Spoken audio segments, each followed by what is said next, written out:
tudo bem? Sejam bem-vindos para mais um vídeo aqui no canal. E no vídeo de hoje a gente vai falar sobre as leituras consideradas ruins. Essas são importantes. E para começar esse vídeo eu tenho que contar uma história para vocês, que é a história da minha vida, lógico, né? Eu desde pequena fui incentivada pelos meus pais a ler. Eles me apresentaram esse universo da leitura, mesmo minha mãe estudando até o 4º ano, mais ou menos, do ensino fundamental, e o meu pai até o 8º, eles não concluíram o ensino médio, né? O ciclo, que na época era chamado de ginásio, mas eles me incentivavam a ler, e isso é fundamental para que você se torne, então, um leitor pleno. E hoje eu leio desde um folheto simples, básico, até um livro de Nietzsche, um artigo acadêmico, sabe? Por quê? Porque eu fui incentivada a ler. Então, ler me traz prazer, ler me traz aquela sensação de empoderamento. E eu consigo absorver aquilo que o livro, que a leitura, o artigo, a revista está me passando.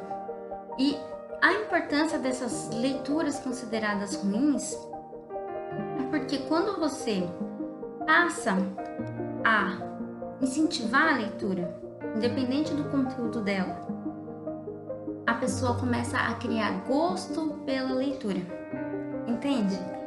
Principalmente nós educadores, né? Eu como estudante de pedagogia, você professor que estiver me assistindo, você pai que estiver me assistindo, ou seja, você educador, é importante que você entenda que esse tipo de consumo dessas leituras, que a gente hoje, já com senso crítico, olha e fala, nossa, isso daí não acrescenta nada, quanta bobagem, só tem porcaria nisso, no que isso vai... Aí você vira para adolescente, para criança e fala, no que isso vai acrescentar para sua vida? Você deveria estar lendo algo melhor. E aí você começa a cortar aquele gosto pela leitura, porque o que você considera melhor para aquela criança, normalmente vai ser um texto super chato, uma coisa super sem sal, sem gosto, sem aventura, sem aquela ligação emocional que o texto traz para você, né? Então, vamos parar com isso e deixar que as leituras ruins invadam aí o campo escolar.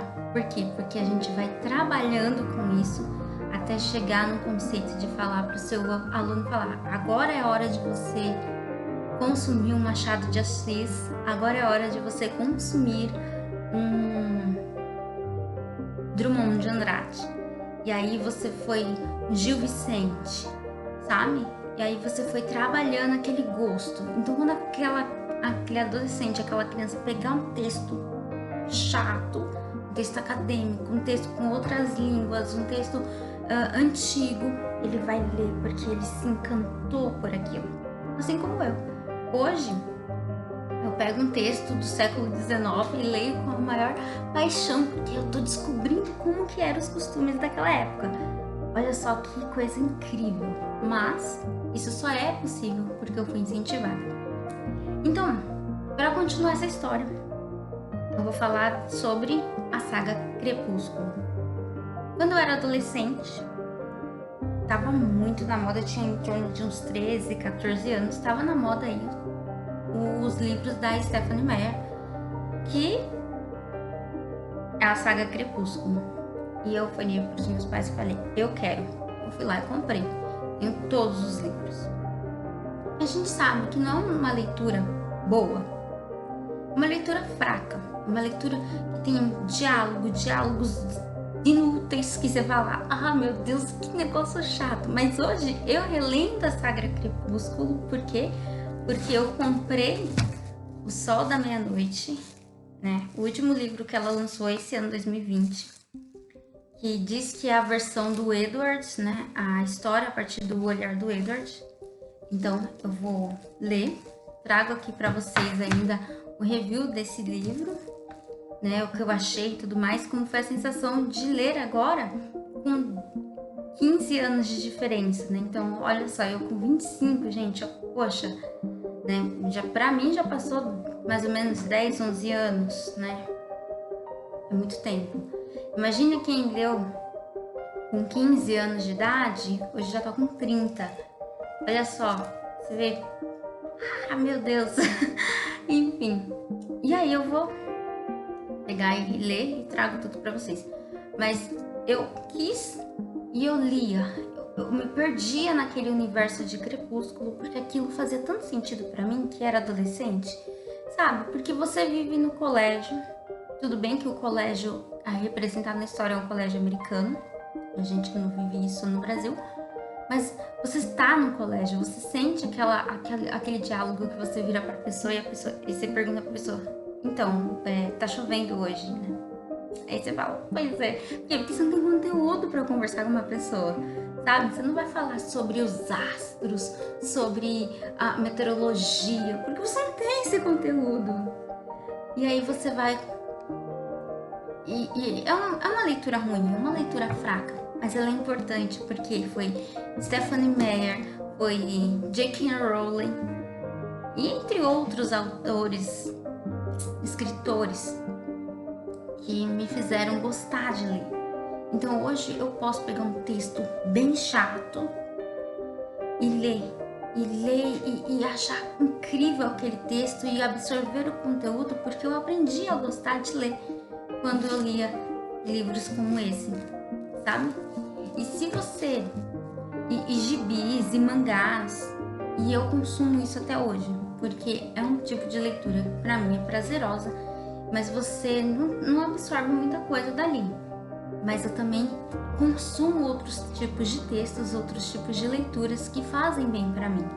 Mas eu só posso consumir esse tipo de leitura com o prazer que eu sinto, sem ter aquela dificuldade enorme de entender, sem ter aquela dificuldade enorme de ler, de captar os textos da faculdade que são enviados para ler, que são textos acadêmicos, com jordões acadêmicos, que só fazem parte da área, e você fala: oh Senhor, e aquele monte de texto assim.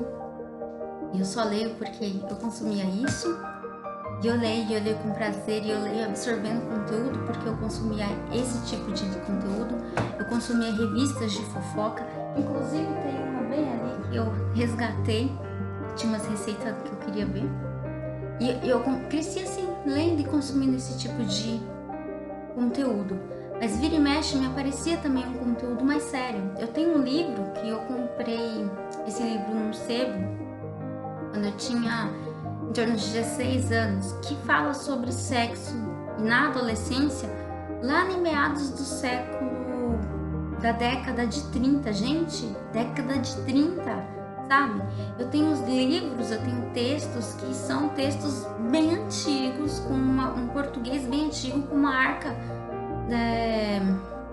eu ia falar Arca de Noé, não é a Arca de Noé, o Alto da Arca do Inferno, de Gil Vicente, sabe? São textos assim bem antigos, Brás Cubas, são textos que são super aclamados pela crítica, porque te ensina, porque os caras eram fodão. Mas para eles serem fodão, a gente consumir eles hoje, a gente precisa ter o gosto pela leitura, porque é uma leitura que vai te exigir uma dedicação maior, vai te exigir de você procurar entender aquele conceito e refletir sobre aquilo que você está lendo. E você não vai conseguir isso se você pegar exatamente esse texto para ler, quando você sequer lê nada, né? Então vamos trabalhar Felipe Neto na escola, vamos trabalhar, eu ia falar Maiara e Maraísa, mas não é isso não, é Maísa, não, Maísa também é outra. Trabalhar aquele livro do Minecraft, sabe? Vamos trabalhar esses da Kéfera, por exemplo, desses youtubers que eles adoram, as crianças adoram, ficam falando o tempo inteiro. Vamos trabalhar esse livro na sala, então. Olha esse trecho aqui. Vamos trabalhar Crepúsculo, por exemplo. Vamos trabalhar Harry Potter, por exemplo, né? Então, vamos pegar esse trecho aqui, vamos analisar qual é o erro que a gente pode encontrar aqui, quem é o sujeito, sabe? Tudo que a gente precisa passar de conteúdo para os nossos alunos, por que a gente não passa com esses conteúdos que eles consomem, eles adoram, e a gente incentiva a leitura porque é uma coisa que eles querem ler, mas aí depois a gente fala, ó, a gente trabalhou esse contexto, agora vamos comparar com o outro. Será que é igual? Já imaginou uma aula que você pega um livro, por exemplo, de Harry Potter e depois você pega um livro, por exemplo, de Shakespeare? E aí, será que tem alguma ligação um com o outro? Aonde se passou a história? Como foi o contexto? Tem romance? Não tem? Como que era? Explícito? Não era?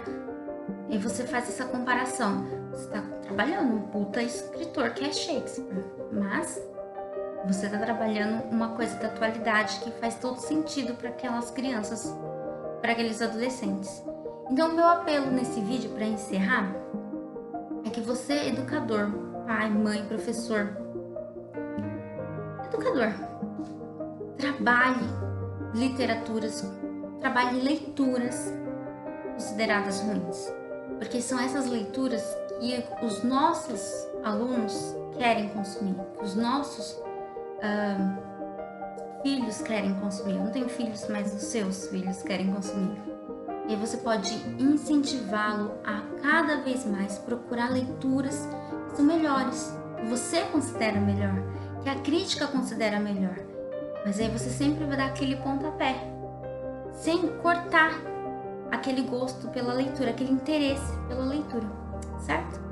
E espero que esse vídeo tenha ficado claro. Se você gostou, já sabe, deixa aquele like, se inscreve no canal se ainda não for inscrito, compartilha com seus amigos, com os professores, para que eles levem esse tipo de narração assim para as aulas, certo?